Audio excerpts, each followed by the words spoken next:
ایک مسئلہ یہ ہے کہ میں اتنے کشمیر کام کرتا رہا تو مسجد کے بچے بھی پڑھتے سے اثر بھی جب آزاد دے کے نا اس پہلے بچے جماعت کرا لیتے سے اس کے بعد نہیں کروا نہیں، اصل جو نماز ہے اسی کے ساتھ بچوں پڑھنی چاہیے. ویسے بچوں کو تیاری کے لیے 2 نفل پڑھائے جا سکتے ہیں، تربیت. ہاں نہیں، پوری نماز نہیں، وہی اصل امام راتب کے ساتھ ہی سنت. ایک بچہ جو کہ ماں کا نافرمان ہے، والد فوت جو کہ ماں کی ایک بیٹی بھی ہے، اس کی شادی کرنا چاہتی ہے. بیٹا کہتا ہے پہلے یہ ہے کہ مکان میرے نام کرو، ماں کو ڈر ہے کہ مکان اس کے نام کرو تو یہ مجھے گھر سے نکال دے گا. بھائی اس کے نام کیوں کرے؟ ماں بچے کے نام پہ مکان کیوں کرے؟ ماں کا اپنا حصہ ہے، بچی کا بھی حصہ ہے، بہن کا اس کا حصہ ہے. وہ کیوں مجبور کرتا ہے کہ میرے نام پہ کر دو؟ انہوں کوئی 10-15 سال بعد ہی پیدا ہونا چاہیے سی. یہ دیں بھئی، میں نہیں پڑھ سکتا.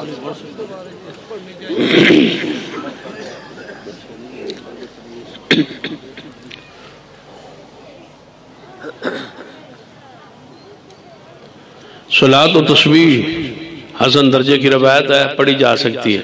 جماعت کا انتظام اسلام حدیث سے ثابت نہیں ہے، صرف نماز تسبیح اکیلا بندہ پڑھ سکتا ہے.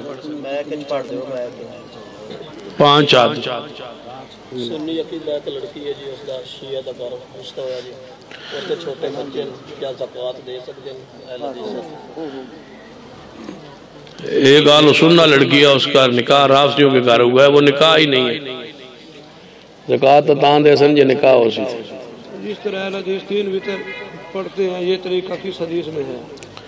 سوال یہ ہے کہ جس طرح اہل حدیث 3 وتر پڑھتے ہیں، یہ بخاری میں ہے. بھائی 2 رکعت پڑھ کے سلام پھیر دیں، ایک الگ پڑھے، اور یا 3 اکٹھی پڑھنی ہے تو یہ مشکات میں حدیث موجود ہے کہ نبی علیہ السلام صرف آخر میں بیٹھتے تھے. 3 اکٹھی بھی پڑھی جا سکتی. بہتر طریقہ یہ ہے کہ 2 پر سلام پھیر دیں اور 1 رکعت الگ پڑھے. یہ بخاری میں موجود ہے. یا صحیح بخاری میں امام جعفر صادق یا امام باقر سے کوئی روایت ہے؟ روایات موجود ہیں بخاری میں، دیگر کتب حدیث میں روایات موجود ہے، اور یہ ہمارے اہل سنت کے امام ہیں.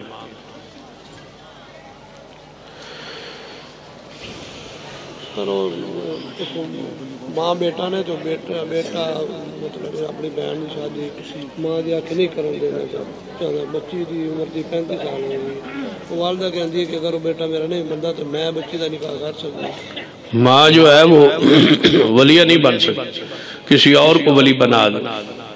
جو بچی کا چاچا ہے، ماموں ہے، کسی اور کو ولی بنا دے. کیوں؟ ولی کے لیے مرشد ہونا ضروری ہے، یعنی صحیح نیک ہو، صحیح ہو.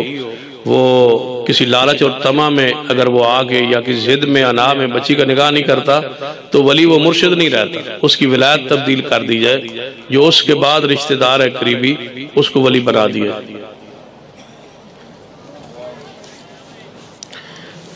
اگر کوئی ایسا نہ ہو تو عدالت میں بھی عورت درخواست دے سکتی ہے کہ میرا بیٹا ظلم کرتا ہے اور میری بیٹی کا نکاح نہیں ہونے دیتا، تو اس کی ولایت تبدیل کر کے حکومت خود ولایت سنبھال سکتی ہے. امام ابن تیمیہ رحمۃ اللہ علیہ کتاب و سنت کے متبع تھے، کسی کے مقلد نہیں تھے، مجتہد تھے. اسلام کے بارے میں سوال ہے کہ ایک جگہ پہ 15-20 لوگ ہوں تو ایک آدمی آتا ہے تو کیا اسے ایک جواب دے تو ہو جاتا ہے؟ سلام جی سلام سب کا جواب، سب جواب دیں گے. سلام جب اخبار سے بندہ آئے گا سلام کہے گا، جتنے بندے موجود ہیں سب پر واجب ہے کہ اس کے سلام کا جواب دیں. انہوں نے السلام علیکم کہا، ایک تو کہا ہی نہیں، ایک سب پر ضروری ہے کہ وہ سلام کا جواب دیں. یہ فرض کفایہ نہیں ہے کہ ایک طرف سے ادا ہو جائے. نبی پاک صلی اللہ علیہ وسلم کے معراج کے بارے میں آپ سواری کا نام براق لیا جاتا ہے، کیا اس کا کسی حدیث میں ذکر ہے؟ براق کا ذکر آتا ہے حدیث میں، نام نہیں ہے اس کا، ویسے اس کو براق کہا جاتا ہے تیز رفتاری کی وجہ سے، لیکن یہ نام موجود ہے حدیث میں. امام اگر بیمار ہو تو وہ بیٹھ کے نماز پڑھا سکتا ہے، مقتدی اس کے پیچھے کھڑے ہو کے نماز پڑھے. جی کالے کپڑے، ہاں کوئی نہیں، میں کالے کپڑے پڑھا یا پیلے کپڑے پڑھا ہے. بخاری مسلم کا حوالہ دیتے ہیں، بڑے چیلنج سے کہتا کہ وفات بار رسول عمر کی نہیں ہے. بخاری و مسلم میں سوار کا تذکرہ موجود ہے. کہ نبی علیہ السلام سوار کو فوت ہوئی. یہ جو تاریخ ہے ربیع الاول کی، یا یہ صحیح حدیث میں نہیں ہے، نہ قرآن میں ہے نہ حدیث میں ہے. یہ تاریخی روایات ہے، سیرت نگاروں نے لکھی ہے، اور جو مورخین ہیں انہوں نے تاریخیں لکھی ہے. یہ مورخین کا کام ہے. آپ سوار کو فوت ہو گئے اتنا حدیث میں آتا ہے، باقی زیادہ روایات جو مورخین نے بیان کی ہیں وہ بار ربیع الاول ہی ہے. بیٹھ جائیں آپ.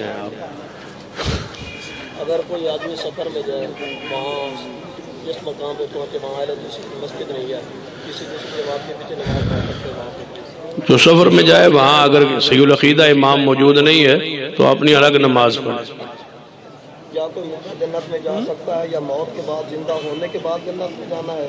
رسول اللہ صلی اللہ علیہ وسلم، جناب صدیق اکبر، عمر بن خطاب رضی اللہ تعالیٰ عنہ، یہ لوگ جنت میں ہیں یا یہ جنت میں زندہ ہیں یا مردہ؟ یہ غلط فہمی پھیلائی گئی ہے. موت کے بعد جو زندگی اسی دن شروع ہو جاتی ہے، لیکن یہ زندگی برزخی ہے. تو وہ برزخی زندگی جو ہوتی ہے وہ جنت کی زندگی ہوتی ہے مومن کی، اور دوسرے بندے کی جہنم کی زندگی ہوتی ہے، آگ میں ہوتی ہے اور پریشانی میں ہوتی ہے. یہ برزخی زندگی ہے جو جنت کا ایک حصہ ہے، جو جنت کی دروازے اس کی طرف کھول دیے جاتے ہیں. وہ جنت جو قیامت والے دن جنت میں داخلہ ہونا ہے، وہ جنت قیامت والے دن ہی اس میں رسول اللہ صلی اللہ علیہ وسلم داخل ہوں گے. یہ جنت کا ایک منظر ہے جو برزخ میں اللہ تعالیٰ سب کو عطا کرتا ہے، اور وہ اس جنت میں وہ پھرتے ہیں، کھاتے ہیں، پیتے ہیں. ایسے ہی تصور ہے. جنت میں زندہ ہیں، اگر ہیں تو کس حالت میں؟ نبی علیہ السلام کی حالت کسی کے علم میں نہیں ہے. برزخی زندگی ہے اور اس کی کیفیت رب جانتا ہے. ہمارا ایمان ہے کہ انبیاء اپنی قبروں میں جو زندہ کہا جاتا ہے اس کے مراد برزخی زندگی ہے، کہ وہ ان کی زندگی وہ برزخی ہے. قبریں ان کی دنیا میں ہے، زندگی ان کی وہ برزخی ہے. ہم سے وہ پردے میں ہے، ہمیں نظر نہیں آتی. جیسے بندہ سویا ہوا ہو تو ہمارے سامنے وہ سویا ہوا ہے، لیکن وہ خواب میں کہیں پھر رہا ہوتا ہے، ہمیں نظر نہیں آتی. وہ اٹھ کے کہے میں خواب میں تو بیت اللہ میں گیا ہوں، ہم کہے کہ تو جھوٹ بول رہا، تو ہمارے سامنے سویا ہوا ہے. تو وہ منظر جو ہوتا ہے نا وہ خواب کا ہوتا ہے. ایسی منظر برزخ کا جو ہے وہ ہماری نگاہوں سے اوجھل ہے، لیکن وہ زندگی حق ہے، اس کا کوئی انکار نہیں کر سکتا. حدیث رسول میں ہے کہ حضرت حسن اور حسین جنت کے جوانوں کے سردار ہیں، تو انبیاء بھی تو گزرے ہیں، کیا وہ سب کے سردار ہیں؟ نہیں، جہاں کسی امتی کی جو حدیث ہوتی ہے نا امتی کی فضیلت میں، اس میں خود بخود انبیاء اس میں داخل اور شامل ہی نہیں ہوتے. یہ نہیں ہے کہ انبیاء پر بھی ان کو فضیلت حاصل ہوگی. یہ جو جوان بندے دنیا سے جائیں گے، فوت ہوں گے، ان میں عظمت کے لحاظ سے سیدنا حسین اور سیدنا حسن ان کے سردار ہوں گے. یہ نہیں ہے کہ وہ انبیاء کے بھی جنت میں سردار ہوں گے. امت کی جو فضیلت ہوتی ہے وہ امت تک ہی محدود ہوتی ہے، انبیاء از خود اس سے باہر ہوتے ہیں. قبر کا عذاب جو ہوتا ہے وہ برزخ میں ہوتا ہے، جسم کو ہوتا ہے، لیکن ہوتا برزخ کو ہے، نظر نہیں آتی.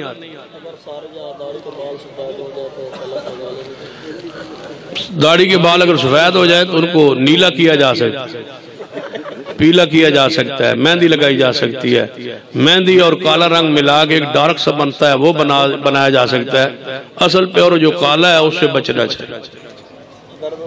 تہجد اذان کوئی 2 گھنٹے پہلے دے دیتا صبح کے اذان سے، ٹائم بھی ہوتا ہے، پھر اس کا پڑھ کے پھر قرآن مجید کی تلاوت کرتا، اس کی روٹین بن گئی ہے. تہجد کی اذان بالکل فجر سے کچھ دیر پہلے دینی چاہیے. یہ نہیں ہے کہ ساری رات وہ بندوں کو تنگ کرتا رہے. وہ اتنا ہو کہ جو نماز پڑھ رہا ہے وہ گھر چلا جائے، روزہ اس نے رکھنا ہے، سحری کرنی ہے تو وہ کر لے، اور جو جہاں سویا ہوا ہے وہ اٹھ جائے. اتنا سارا فرق ہوتا تھا. یہ اذان سحری کی ہے، تہجد کی نہیں ہے، یہ یاد رکھ.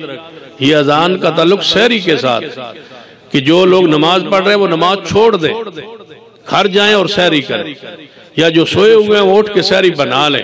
اس کے لیے اذان ہے. تہجد کا اذان کے ساتھ کوئی تعلق نہیں. جو فصلیں گندے پانی سے تیار ہوتی ہیں ان کے کھانے کے بارے میں کوئی مسئلہ نہیں ہے، وہ کھاد ہے، جتنی مرضی لگا لے وہ کھاد. ہاں، زمین میں جو چیز اگتی ہے اس میں کوئی پابندی نہیں ہے کہ اس میں کوئی گند وغیرہ کیا گیا تو وہ چیز ناپاک ہو جائے گی. فلٹر ہو جاتی ہے ساری چیزیں. تیسرے دن جو کل ہے یا کوئی مولوی اہل حدیث درس دے تو دونوں بدعتی ہے.